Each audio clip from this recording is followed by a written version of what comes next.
गोहाना के कपूरथला गांव में हुई किसान और मजदूरों की महापंचायत में पहुंचे आम आदमी पार्टी के वरिष्ठ उपाध्यक्ष अनुराग ढांडा ने भाजपा सरकार को जमकर घेरा। किसान नेता अक्षय नरवाल की रिहाई को लेकर आयोजित महापंचायत को समर्थन देने के बाद ढांडा ने भाजपा सरकार को किसान विरोधी करार दिया। उन्होंने कहा कि किसान आंदोलन को लेकर केंद्र की मोदी और प्रदेश की खट्टर सरकार का रुख बहुत ही शर्मनाक है, क्योंकि एक तरफ बॉर्डर पर किसानों पर आंसू गैस के गोले बरसाए जा रहे हैं, तो दूसरी ओर किसान नेताओं पर 307 जैसी संगीन धाराएं लगाकर उनकी आवाज को दफन किया जा रहा है। ढांडा ने कहा कि महापंचायत में जो भी फैसला लिया जाएगा, आम आदमी पार्टी किसानों के साथ कंधे से कंधा मिलाकर सड़कों पर उतरेगी। देखिए, किसान आंदोलन के प्रति सरकार का जो रुख है वो बहुत ही शर्मनाक है और किसानों के ऊपर धारा 307 में मुकदमे दर्ज करना, अक्षय नरवाल कोई किसान कार्यकर्ता या कोई पुलिस के साथ भिड़ने वाले किसान नेता नहीं है।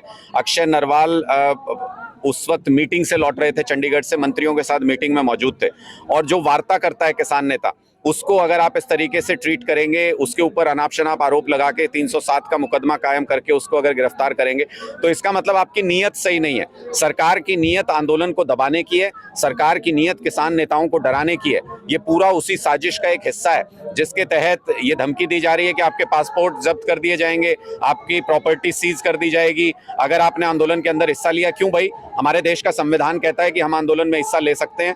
19(1)(b) आर्टिकल ये कहता है कि मेरी मांग अगर जायज है और मैं शांतिपूर्ण तरीके से प्रदर्शन करता हूं तो मैं कर सकता हूं, तो उस अधिकार को हमसे क्यों छीना जा रहा है? इसी बात की लड़ाई है। आज उसी के लिए यहाँ महापंचायत का आयोजन किया गया है किसानों के द्वारा, और हम इसमें हमारी पूरी पार्टी आम आदमी पार्टी तन मन धन से किसानों के साथ है, किसानों का समर्थन करते हैं। अक्षय नरवाल की रिहाई के लिए जो भी पंचायत फैसला करेगी उसमें हम भी पूरी तरह से शामिल होंगे। उधर मीडिया से बातचीत करते हुए अनुराग ढांडा ने इंडिया गठबंधन को लेकर भी अपनी प्रतिक्रिया दी।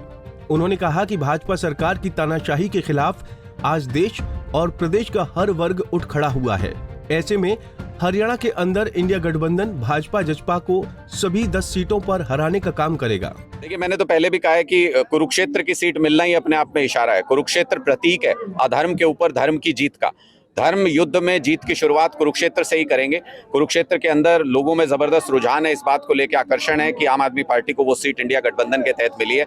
हरियाणा में 10 की 10 सीटों पर इंडिया गठबंधन भारतीय जनता पार्टी को हराएगा, और ये जो लोकतंत्र के खिलाफ साजिश रच रही है पूरे देश में भारतीय जनता पार्टी, ये जो इंडिया गठबंधन को तोड़ना चाहती थी भारतीय जनता पार्टी, इसका मकसद यही था कि विपक्ष को बिखरा के रखें और जिस तरीके से आंदोलनों को कुचल के लोगों की आवाज दबा दें और फिर तानाशाही चलाएं इस देश के ऊपर, वो होने नहीं देंगे। लोग भी खड़े हो रहे हैं इस तानाशाही के खिलाफ, और चुनाव के अंदर इनको हरा के इनकी इस तानाशाही को समाप्त भी करेंगे। पिछले चुनाव में जो है, लोकसभा के चुनाव में आपका जेजेपी का गठबंधन था, लेकिन अब की बार कांग्रेस के साथ हुआ। जेजेपी के नेता कह रहे हैं कि हमने गठबंधन किया जब हमने नई पार्टी थी।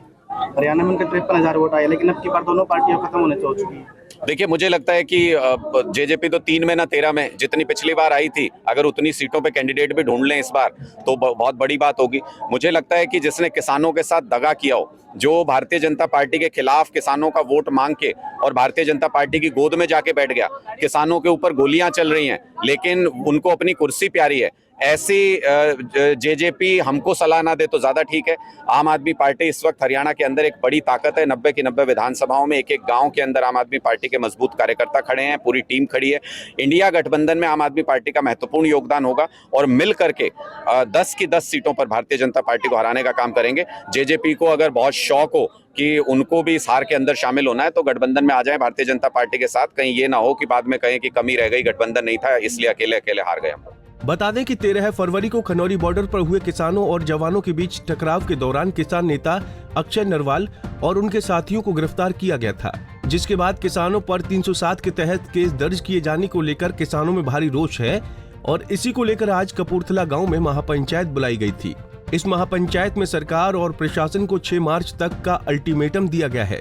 साथ ही ये ऐलान भी हुआ है कि अगर 6 मार्च तक अक्षय और उनके साथियों को रिहा नहीं किया गया तो 7 मार्च को एसपी और डीसी के दफ्तर का घेराव होगा और सैकड़ों किसान मजदूर अपनी गिरफ्तारियां देंगे। गोहाना से सुनील जिंदल, पंजाब केसरी टीवी। हमसे जुड़े रहने के लिए हमारे YouTube चैनल को सब्सक्राइब करें और नई वीडियो की नोटिफिकेशन के लिए बेल आइकॉन को दबाएं। अगर आप ये वीडियो Facebook पर देख रहे हैं तो लाइक जरूर करें और ज्यादा से ज्यादा शेयर करें। धन्यवाद।